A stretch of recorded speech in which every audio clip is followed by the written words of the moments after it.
Phone tapping కేసులో ప్రణీత్ రావు విచారణకు హాజరయ్యారు. హార్డ్ డిస్క్ ధ్వంసంపైనే ప్రధానంగా ప్రణీత్ రావును ప్రశ్నించనున్నారు. ప్రభాకర్ రావు ఆదేశాలతోనే చేశామని గతంలోనే స్టేట్మెంట్ ఇచ్చిన ప్రణీత్ రావు ఈ క్రమంలో ఇవాల్టి విచారణకు ప్రాధాన్యం ఏర్పడింది.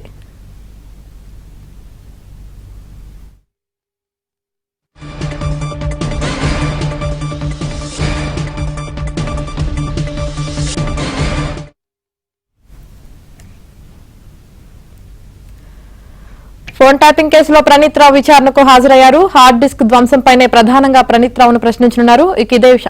ఇదే అంశానికి సంబంధించి మరింత సమాచారం మా ప్రతినిధి శశి అందిస్తారు. శశి, ఫోన్ ట్యాపింగ్ కేసులో సిట్టధికారుల దర్యాప్తు కొనసాగుతుంది. ఇప్పటికీ ఈ ఫోన్ ట్యాపింగ్ కేసుకు సంబంధించి ప్రభాకర్ రావును గత 2 సార్లు కూడా విచారించారు. తాజాగా ఈ రోజు ప్రణీత్ రావును విచారణకు హాజరు కమ్మంటూ పోలీసులు నోటీసు ఇచ్చినటువంటి నేపథ్యంలో కొద్దిసేపు క్రితమే ప్రణీత్ రావు సిట్ బృందం మీద విచారణకు హాజరయ్యారు. ఇక ప్రణీత్ రావుకు సంబంధించినటువంటి విచారణ చాలా కీలకంగా మారేటటువంటి అవకాశం అయితే చాలా స్పష్టంగా కనిపిస్తుంది.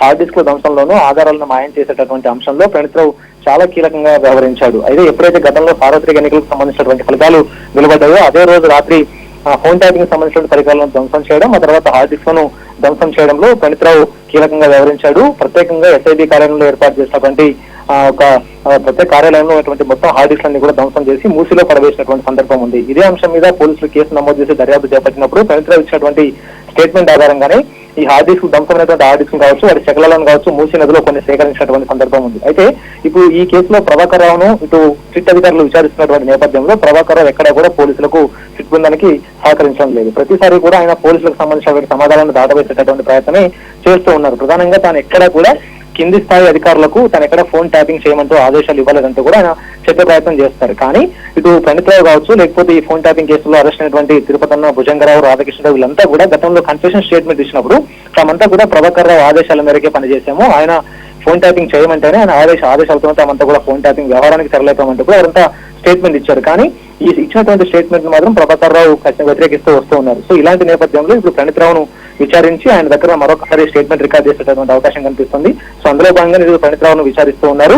అయితే రేపు ప్రభాకర్ రావును మరోసారి విచారణకు రమ్మంటూ కూడా ఇప్పటికే సిట్ అధికారులు నోటీసులు జారీ చేశారు. కాబట్టి రేపు ప్రణీత్ రావును అలాగే ప్రభాకర్ రావును ఇద్దరిని కలిపి కూర్చోబెట్టి విచారించేటటువంటి అవకాశం అయితే కనిపిస్తోంది. మరొకసారి అసలు ఎవరి ఆదేశాల మేరకు ఈ ఫోన్ ట్యాపింగ్ వ్యవహారానికి తెరలేస్తారన్న అంశం గురించి కన్ఫర్మ్ చేసుకోవడానికి ప్రణీత్ రావును విచారణకు పిలిచినట్టుగా కూడా తెలుస్తోంది. అయితే ప్రధానంగా హార్డ్ డిస్క్ ధ్వంసం చేసేటటువంటి రోజు ఏం జరిగింది, అంతకుముందే ప్రభాకర్ రావు హార్డ్ డిస్క్ ధ్వంసం చేయడానికన్నా ముందే ప్రభాకర్ రావు రాజీనామా చేశారు. మరోవైపు ఆయన రాజీనామా చేసినటువంటి 4 గంటల వ్యవధిలోనే ఈ హార్డ్ డిస్క్ ధ్వంసం కావచ్చు, లేకపోతే ఎస్ఐబి కార్యాలయంలో ఉండేటటువంటి ఫోన్ ట్యాపింగ్ అంశాలకు సంబంధించినటువంటి పరికరాలు, తర్వాత కొన్ని కీలకమైనటువంటి డేటాను కూడా మాయం చేశారు. కాబట్టి సో ఇవన్నీ ఎవరి ఆదేశాల మేరకు జరిగాయి అనే అంశాల గురించి ప్రధానంగా నిగ్గు తెలుసుకునేటటువంటి అంశంలో భాగంగానే ప్రణీత్ రావును విచారణకు పిలిచారు. గతంలో ఇచ్చినటువంటి స్టేట్మెంట్ ముందు నుంచి విచారించడం కాకుండా మరోసారి ప్రభాకర్ రావుకు సంబంధించినటువంటి స్టేట్మెంట్ కూడా రికార్డ్ చేయబోతూ ఉన్నారు.